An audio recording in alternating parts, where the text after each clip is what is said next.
శ్రీ గురుభ్యో నమః. శ్రీ మహాగణాధిపతే నమః. శివాయ గురువే నమః. ములుగు శివజ్యోతి ఛానల్ ప్రేక్షకులకు నా నమస్కారాలు. శ్రీ శైవపీఠ అధిదేవత శ్రీ భద్రకాళి సమేత వీరభద్రస్వామి వారి ఆశీస్సులతో పూజ్య గురువులైన మా తండ్రి గారు బ్రహ్మశ్రీ ములుగు రామలింగేశ్వర వరప్రసాద్ సిద్ధాంతి గారి ఆశీస్సులతో శుభతిథి పంచాంగం ప్రామాణికగా నా పరిజ్ఞానం సహకరించిన మేరకు ఈ వారం ద్వాదశ రాశుల వారి ఫలితాలను తెలియజేస్తాను. ముందుగా గోచారం.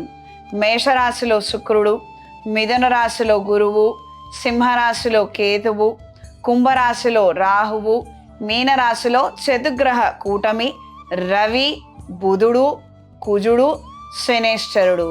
ఈ వారం 12వ తారీఖు ఏప్రిల్ 2026 నుండి 18వ తారీఖు 2026 ఏప్రిల్ వరకు వర్తిస్తాయి. తదుపరి కర్కాటక రాశి. కర్కాటక రాశి వారు ఆహార నియమాల విషయాలలో జాగ్రత్తలు అవసరం. కొత్త పెట్టుబడులు పెట్టడం, ప్రయత్నాల విషయాలలో అప్రమత్తంగా ఉండాలి. కొత్త వాళ్ళు మనకి తెలియనటువంటి విషయాలు వీడి జోలికి ససేనా వెళ్ళవద్దు. షేర్ మార్క్ కావచ్చు, కొత్త ఇన్వెస్ట్మెంట్స్ కావచ్చు, ఏవో యాప్లు కావచ్చు, ఇవన్నీ ఇప్పుడిప్పుడు వచ్చినవి అంతవరకే. ఇది తెలుసుకొని మెలగండి. పాత వాళ్ళు ఎవరైనా కనిపిస్తే వాళ్ళని నమ్మి ఏదైనా మీరు రూపాయి పెట్టారు, అందులో పావలో మిగిల్చుకున్నారని అంటే సరే, అదొక తీరు, ఒక విధానం. సరే, తెలిసిన వాడిని చూసి మోసపోయాము అనుకోవచ్చు. ఆ ముక్కు మొహం తెలీదు, అదేదో నమ్మాము, వీళ్ళేదో చెప్పారు, ఇప్పుడు రూపాయి పెట్టాము, పావలా కూడా చేతికి రాలేదని అంటే దానికి మనం ఏం చేయగలుగుతాము? అంత తెలివైన వాళ్ళం మనమని మనం తెలుసుకోవాలి. ఇలాంటి ప్రాథమిక తప్పులు మాత్రం చెయ్యొద్దు. జాగ్రత్తగా ఉండండి. నిదానంగా అయినా ఆర్థిక అభివృద్ధిని మీరు సాధించగలుగుతారు. రాబోయే రోజుల్లో మంచి పరిణామాలు ఏర్పడతాయి. ఇది తెలుసుకొని నిదానంగా వ్యవహరించండి. కొత్త ఉద్యోగ ప్రయత్నాలు అనుకూలంగా ఉంటాయి. మీ జన్మజాతకంలో రాహు గ్రహస్థితి బాగాలేదు అని మనకు తెలియాలనంటే ఫైనల్ రౌండ్ వరకు వెళ్ళి అక్కడ సెలెక్ట్ కాకుండా మీ బదులు ఇంకొకళ్ళకి అపాయింట్మెంట్ ఆర్డర్ ఇచ్చారంటే మీ జాతకంలో రాహు గ్రహస్థితి బాగాలేదు.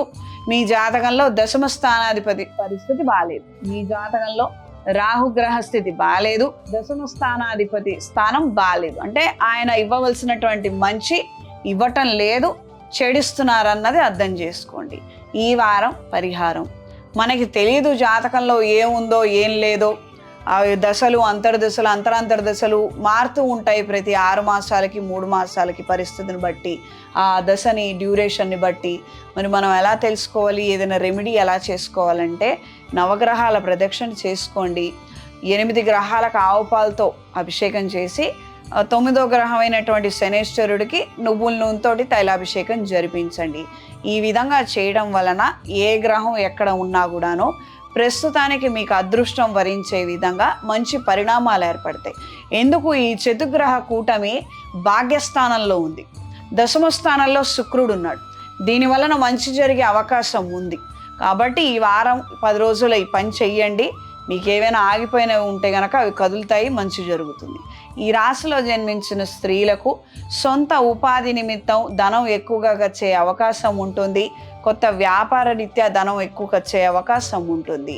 ఈ రాశి వారికి ఈ వారం కలిసి వచ్చే రంగు ఎరుపు, కలిసి వచ్చే దిక్కు ఉత్తరం, కలిసి వచ్చే సంఖ్య 6. శుభతిథి పంచాంగం ప్రామాణికగా నా పరిజ్ఞానం సహకరించిన మేరకు ఈ వారం ద్వాదశ రాశుల వారి ఫలితాలను తెలియజేశాను. సర్వే జనా సుఖినో భవంతు.